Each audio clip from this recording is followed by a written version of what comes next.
qui a été donné à la fin de ce manuel, qui était le numéro 1 de cette série de messages de Kingsley Ubali.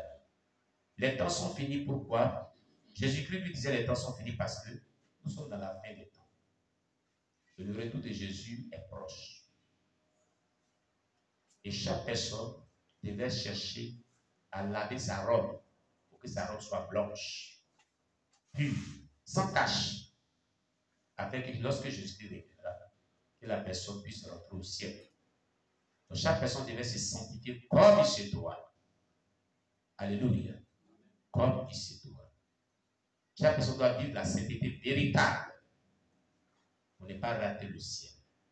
Craindre Dieu, marcher selon le Saint-Esprit, marcher selon la sainte doctrine, marcher selon la parole de Dieu. Voilà ce qui est important. Alléluia. Que Dieu nous bénisse. Dimanche prochain, nous verrons un nouveau numéro de Kingsley Ubali si Dieu nous fait grâce. Amen. Nous avons fini avec le temps infini. Certainement, si Dieu nous fait grâce, vous aurez encore ce numéro de temps infini par voie WhatsApp pour ceux qui sont à l'extérieur de Gagnoa et jusqu'à partout dans le monde entier.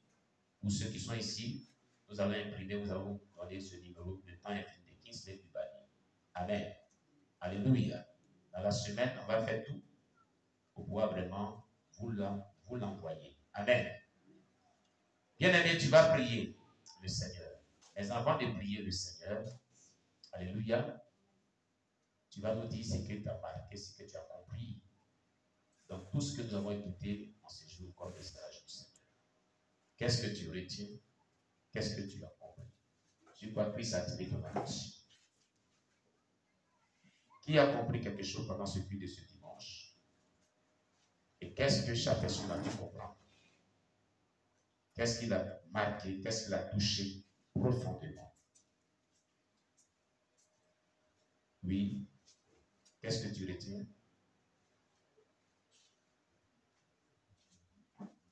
Qu'est-ce que tu comprends? Il n'y a personne. Oh, Jésus-Christ, c'est merveilleux. On appelle Jésus-Christ pour le prophète et ses prophétiques. Ézéchiel. Acclamez Jésus-Christ pour son serviteur.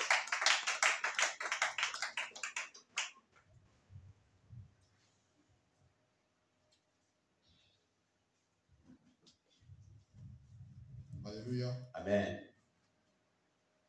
Je bénis encore le nom du Seigneur pour ce culte de ce jour. Amen. Je peux dire que je n'ai pas noté plusieurs choses aujourd'hui, mais j'ai retenu quelques aspects spécifiques qui ont attiré mon attention. Amen. Amen. Sur la suite du message concernant l'onction, dont le chapitre était aujourd'hui, le niveau d'onction définit sa transmissibilité. Amen. Alléluia. J'ai retenu que l'onction de Dieu ne se transmet pas par une quelconque offrande. Oui. Alléluia. Oui. Mais par une consécration. Amen. Amen. Et j'ai aussi noté que l'onction peut opérer une auto-délivrance en soi-même. Amen. Amen. Et nous avons vu aussi dans le livre de Exode 4, à partir du verset, Exode 4, le verset 20, qu'il y a différents types d'onction de Dieu. Entre l'onction de Dieu et celle du diable. Et on a pris l'exemple comme ça. La verge que Moïse avait jetée lorsqu'il était en face de Pharaon. Amen. Amen. Pharaon aussi avait appelé ses magiciens et ils avaient jeté aussi les verges. Amen. Mais la différence avait été marquée parce que la verge que Moïse avait jetée, le serpent qui était apparu avait englouti, avait avalé les serpents que les magiciens avaient jetés. Alléluia. Amen. Et cela signifie que même s'il y a différents types d'onction, l'onction de Dieu est supérieure à celle du diable. Alléluia. Amen. Et j'ai compris aussi que l'onction est une substance qui peut être conservée. Alléluia. Comme l'onction qui avait été conservée dans les ossements d'Élisée. Amen. Et pour finir, il est retenu que nous recevons l'onction lorsque nous venons à Jésus. Mais c'est à nous d'entretenir cette onction-là en nous consacrant par des moments de jeûne et des moments de prière. On acclame le Seigneur Jésus-Christ pour son serviteur. C'est prophétique, le prophète. Amen. Puis, qui d'autre va nous dire quelque chose? Il va ajouter quelque chose ici qu'il a dit. Il a beaucoup marqué. Oui, la sœur Génima, 14 gigas. Acclamez Jésus-Christ. Les 14 gigas, c'est pour moi les 14 gigas, c'est pas pour toi. C'est moi qui ai passé ces 14 gigas. Amen. Bon, ce qui est retenu dans l'onction, c'est qu'il y a 3 types d'onction. L'onction initiale appelée l'onction du lépreux. Oui. L'onction sacerdotale. Oui. Et puis l'onction royale. Amen. Et ce qu'il y a compris dans l'onction initiale, c'est que tout être humain a l'onction initiale. C'est pas tout être humain, hein. Les païens n'ont pas l'onction initiale. Tout nouveau chrétien. Voilà. Tout nouveau chrétien a l'onction initiale, appelée l'onction du lépreux. Voilà. C'est pour cela, souvent quand tu pêches, l'Esprit de Dieu te dit, mais quelle est la différence entre l'Esprit de Dieu et l'onction? Voilà, ça c'est une très bonne question. Vous avez vu? Acclamez Jésus pour elle. Elle demande quelle est la différence entre l'Esprit de Dieu et l'onction. Amen. L'onction, c'est la puissance de Dieu. L'onction, c'est aussi l'Esprit de Dieu. C'est là le mystère. Pourquoi nous disons l'onction, c'est la puissance de Dieu? Et que l'Esprit de Dieu est son esprit, est comme sa personne. Mais son onction, c'est sa puissance, son pouvoir. Mais à des moments, un verset biblique dit l'onction de Dieu, c'est l'Esprit de Dieu. C'est ça, le mystère. Et ce verset, tu vas nous le lire pour qu'elle puisse comprendre bien pourquoi on dit l'Esprit de Dieu est en même temps l'onction. Acte chapitre 1, verset 7 à 8. Tu vas lire. Vous allez voir. Dans le Actes, prenez vos Bibles. Suivez ensemble. Actes des Apôtres, chapitre 1, verset 7 à 8.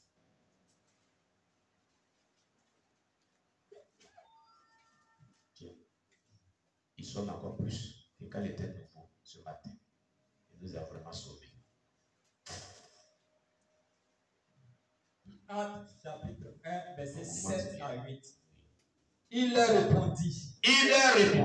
Ce n'est pas à vous de connaître les temps et les moments que le Père a fixés de sa propre autorité. Ce n'est pas à vous de connaître les temps ou les moments que le Père a fixés de sa propre autorité. Mais vous recevrez une puissance. Allons doucement. Mais vous recevez quoi? Une puissance. Vous recevez quoi? Une puissance. Après puissance, on dit quoi? Le Saint. Non. Dans le test, après puissance, on dit quoi? Regarde dans le test. Oui. Regarde dans le test. N'est pas de me regarder. Après puissance, on dit quoi? Ils ont mis virgule. Dans exégèse herméneutique, les virgules annoncent. Les virgules disent ce qui vient. Quand on fait l'étude exégétique de la Bible, quand vous étudiez en exégèse la matière d'interprétation de la Bible, quand il y a une virgule, souvent les virgules annoncent des personnes, annoncent des mouvements dans le texte, annoncent qui est derrière. Donc vous recevez une puissance, virgule. Ils vont dire qui est cette puissance? Oui. Le Saint-Esprit. Ah, qui est cette puissance? Qui est cette puissance? Voilà là où est le mystère. Le Saint-Esprit est une puissance. Le Saint-Esprit est Dieu. Dieu parle. Mais est-ce qu'une puissance qui a un pouvoir parle?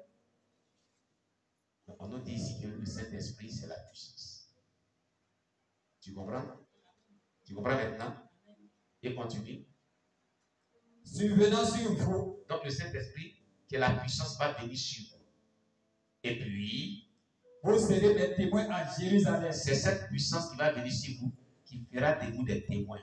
C'est là l'onction sacerdotale, qui va les amener à témoigner où Jésus-Christ a dit, à évangéliser, à annoncer l'évangile. Continue. C'est fini? Vous serez des témoins à Jérusalem, dans toute la Judée, dans la Samarie et jusqu'aux extrémités de la terre. Donc, tant qu'il ne reçoit pas cette puissance qui va survenir sur eux, qui est le Saint-Esprit, il ne peut pas être les témoins. Donc, c'est l'onction qui va t'amener à aller manger des... Tu vas te pousser à faire le de Dieu. L'onction sacerdotale dont on avait parlé là. La voilà. J'espère que j'ai bien répondu à ta question. Voilà. Merci bien.